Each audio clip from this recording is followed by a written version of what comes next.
Welcome to the second episode of the Freyt World podcast. I'm Pat from EWL, and I'm here with Riccardo from Tulog, and we're here to talk about the ICS2. Riccardo, I don't know about you, mate, but when Hi, we Pat. heard when we heard about this coming in ICS2, we were a bit naive and thought, well, we're in the UK, so this doesn't affect us. I don't know. What about yourself? When you sort of first heard about the ICS2, did you have any thoughts about it, or? Yeah. I know that the situation is completely different from you from UK than us in Italy or in Europe. It's a bit tricky for you than for us, for sure. You talked me before about the effects of these kind of things, also in direct shipments to UK, also with shipments that pass through Europe. And so I would like to ask you what's going on in these days and what do you find different than you expect and what you discover in these days. So I guess the big thing that we found different to our initial expectation was sitting over in the UK, our head office and most of our operation. We thought, well, our cargo doesn't discharge or Mhm. anything in Europe, so happy days, this doesn't affect us. But then we looked a bit deeper into it and found that it's not necessarily where your cargo transits and physically is offloaded off a vessel, but it's Mhm. where that vessel calls. So, if we use, let's say we're bringing cargo from China to the UK, we didn't realize that if it's not a direct sailing and if that vessel calls a port in, let's say, I don't know, Rotterdam or Okay. Genoa, say let's Mhm. just say it calls port in Genoa, but our cargo is not discharged. Yeah, sure. We still have to do the ICS2 reporting. Mhm. So, And how many times you have from the departure date to arrival date, which is the best period to do everything?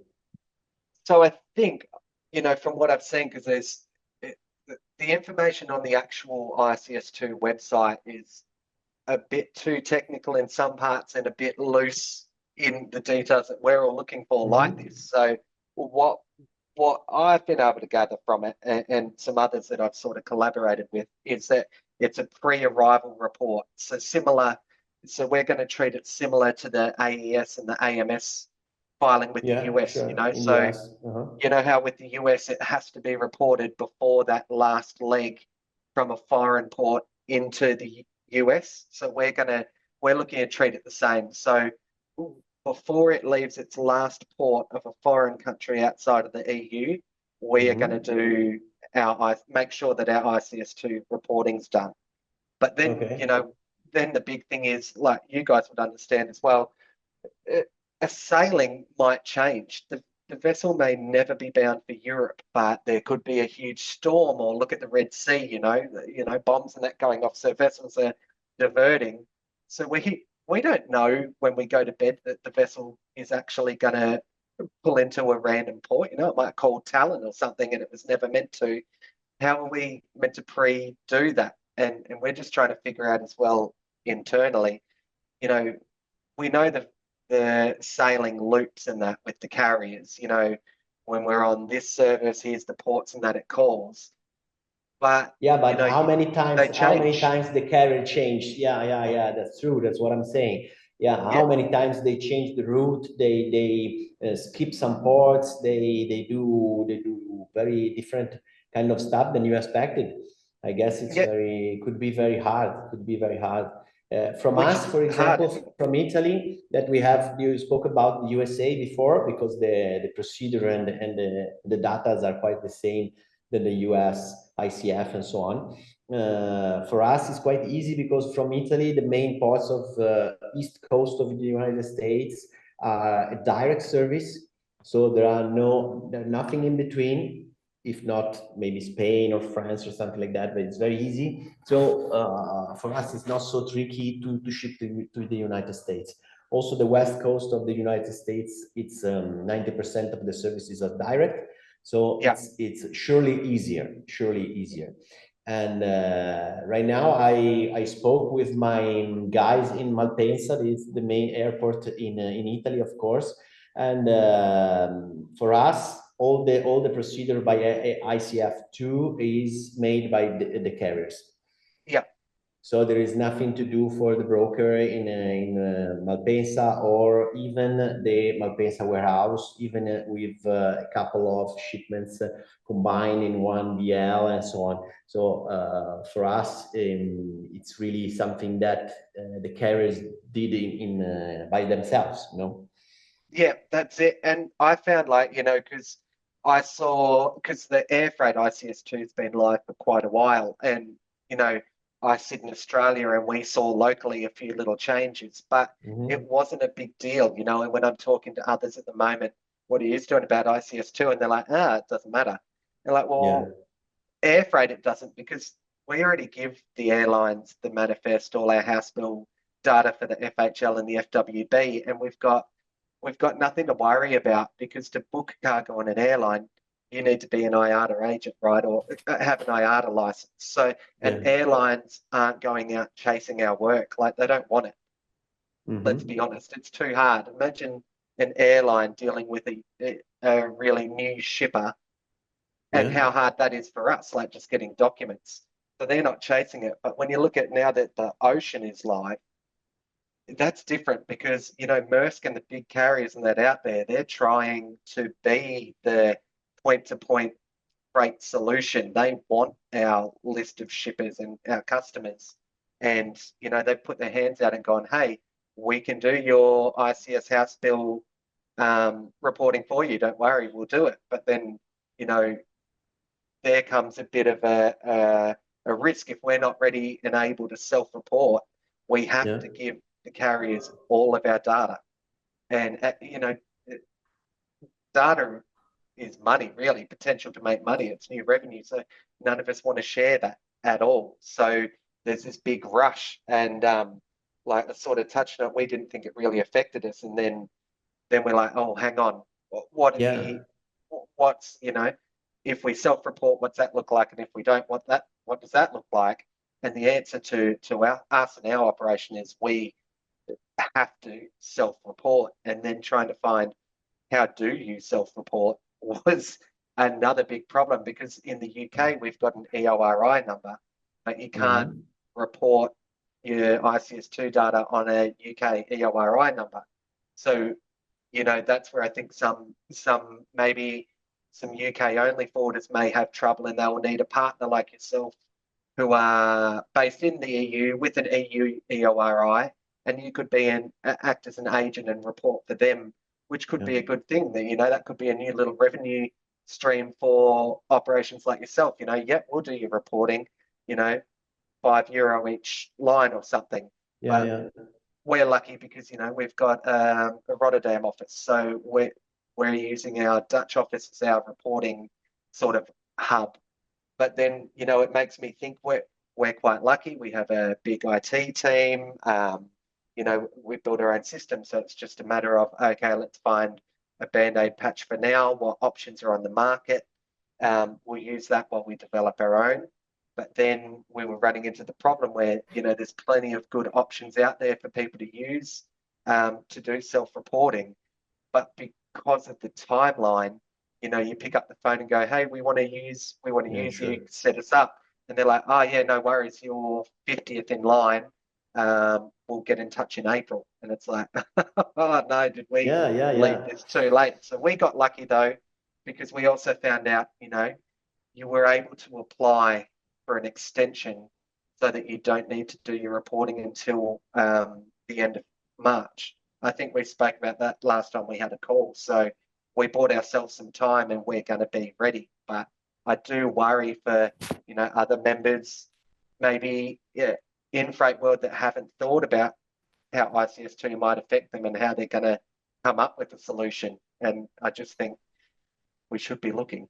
I don't know Yeah, about yeah, sure, yourself. sure, sure. And also, it's a topic that reminds us the real, very, very important, some real and really important things that we have to face and we have to manage. as freight forwarders or agents or carriers or whatever, because you spoke about the importance to have good relationship with agents that can help you to have all the data precisely and in time. And also the real importance to have a very good system that we work on, a very good software and implementations of this kind of stuff, to have all these data, to spend less of the time that we can, of course, because the shipments are many and the time is not so much, because sometimes a lot of container ships on the same vessel, so you have to put a lot of data. And of course, the best organization that you have, the best software that you have, the less time you spend on this kind of stuff. And also the people that work with you, of course, spend less time on that. And also another thing that very important that you spoke about is that in these changes that could be critical or not expected, like ICS2, but something like a war that unfortunately we are facing a lot in this kind of period, or problems like the Red Sea problems that we have last year and so on. We have to be fast and also to find a solution. And of course, if there is the possibility of helping agents all over the world to solve the problems in the same way, and also, of course, to have a little profit on also on this kind of stuff, because in UK you had these problems for the Brexit a lot, because from a day to another, also with a lot of confusion, I heard from my side in Italy, so I don't know 100% what's going on, and maybe you can tell me better. But during Brexit, there was a lot of confusions and a lot of changes in your way of working in sea, in truck, in air, and so on. From our side, was very difficult for you, but many companies like yours had a lot of opportunity to increase their employees and the way their traffic, the volume of traffic and volume of business because of that. Because the more tricky the things became, of course, it's more difficult for the normal customers to handle that. So we as professional, we can help and so put something on that. That's it. So I think and that's another benefit, of sort of being in the network like Freyt World, is that, ICS2, or, if we were all around during Brexit, at least we all have a friendly and we can all find a sort of a solution to help us all with these new things that come up. And I was saying to my daughter, Maeve, tonight, I got to go to work. I got a podcast with Riccardo from Freyt World. And she's like, what's it about? And I'm like, oh, just another headache. And she says, oh, you always have a headache. And I'm like, yeah, because that's what ICS2 is. It's just another headache, because we had the Red Sea last year. Every year we've got Chinese New Year. Then you've just got things in the world changing and moving. We'd be focusing everything, all our energy in one trade lane, and something will happen there. It might be a political thing, so then it all stops, but manufacturing moves to another region, or this country now needs this thing, and the carrier alliance is changing. So like we've just worked through all these little headaches, and sometimes it feels as the forwarders, we're sort of told, here's what it is, here's what you've got to do, and figure it out. And I feel like ICS2 is the next round of that, so it's just another headache that we all have to figure out. And unfortunately, it's another thing that if we don't figure it out, they're saying there will be fines and penalties if you're not reporting. And it's like, sure. well, I haven't been able to find what the fines and the penalties are. So, how flexible is it going to be? Because, I'm sure that the EU put a lot of pre-planning and thought into ICS2, but I'm also sure that it won't be perfect. And what happens if, you and I have a shipment together and something goes wrong, and it's not our fault, it's the actual ICS2 systems problem? Are you going to be penalized? Am I going to be penalized? Or is it going to be like in the US, where if you don't do the reporting on time, the consignee gets the bill? Because that's even more damaging. If it's like €1,000 or something, okay, that hurts if you do it once. It really hurts if you do it 10 times. But if your customer is the one that gets the penalty, that hurts, the brand reputation for both Yeah, of and us. Like, they will put the blame on you 100%, no? exactly, you know what I mean? It'll be one of us. It'll be the sending porter or the receiving porter, and it's their fault. And we're all out here, we all move freight, but what we actually are all selling nowadays is the quality and point of difference in our service and how we're better, and you can trust us. And then they get, $1,000 or $5,000 fine, or we're contacting them saying, hey, your shipment, it was meant to be 13 days transit. It's actually, we forgot to press a button or something glitched in the system. It's now going to be 35 days. There's €10,000 of storage. We're really sorry. Yeah, sure. That, And also, as we are in between or of everything, okay, as we talk about, the customers put the blame on you, and of course the shipping line will never help you in this kind of stuff. Never. Maybe they put also some obstacles in between. And also the government, and I mean this organization that they fine you, they put the penalty in on you. It's very difficult to speak with them, because we had a problem, for example, in the US for an ICF filing, and there was a bit of misunderstanding between the final customers and these brokers, so a lot of problems. And we tried to speak with these guys, also with our help, telling that we had the ICF files from our side, so blah blah blah. I don't want to tell you many things, but at the very last thing, we try to explain to them all this kind of stuff, but they say, sorry, you have to pay. That's it. So even if when there's some misunderstanding or little mistakes and so on, they are not ready to help you at all. Yeah, At all. exactly. So let's imagine that the customers put the blame on you, the shipping line doesn't help you, the government wants the money, and so on. So you are in between. Who's paying? Who's gonna pay? Or another very important thing is that the government maybe will fine you after 1 year or after 6 months or whatever. So maybe the customer is already gone, or the customer change, or many things that could happen, no? Yeah, and I think I don't think it's all doom and gloom. I think it's new and change, so we all don't like new and change. But I think there's potential with the ICS2, because us forwarders, everything we do, we do charge for. You know what I mean? So at least there is this new, it might not be a huge revenue stream, but it's a new thing. So if we all figure out that, hey, it costs us €2 per each filing, if you charge, €5 to your customer, we can potentially make another €3 a shipment. And, as we build, if you're sending 50, 60,000 shipments in a year via the EU, times it by 3, it could be another, €150,000, in the back pocket. And I think that there's opportunity here for, the people that get a really easy solution right that we can all use and plug into. There's a really good opportunity there for the people that come up with it. But I think also, I've heard talks of people working on a reporting solution, and they want to make it open source and they want to make it available to everyone, which would be great for all of us, to use it to report. But it would just makes a stop for any sort of new market for people to sell a service to do the reporting. But I think one thing that I worry about is we're going to need to talk to our sales staff and our customer service staff and go, when you're onboarding a new client now, we need this new level of data. And it's not because we want to, it's because we have to. And some clients, that we've all had a customer that can be, you might just say, hey, I need your phone number to put down against this. And they're like, why do you want my phone number? I don't want to give you my phone number.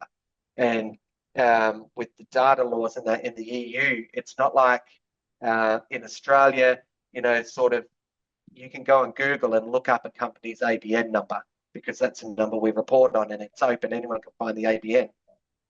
But with the EU data laws, if one of the parties doesn't supply their EORI number, you can only get it from them.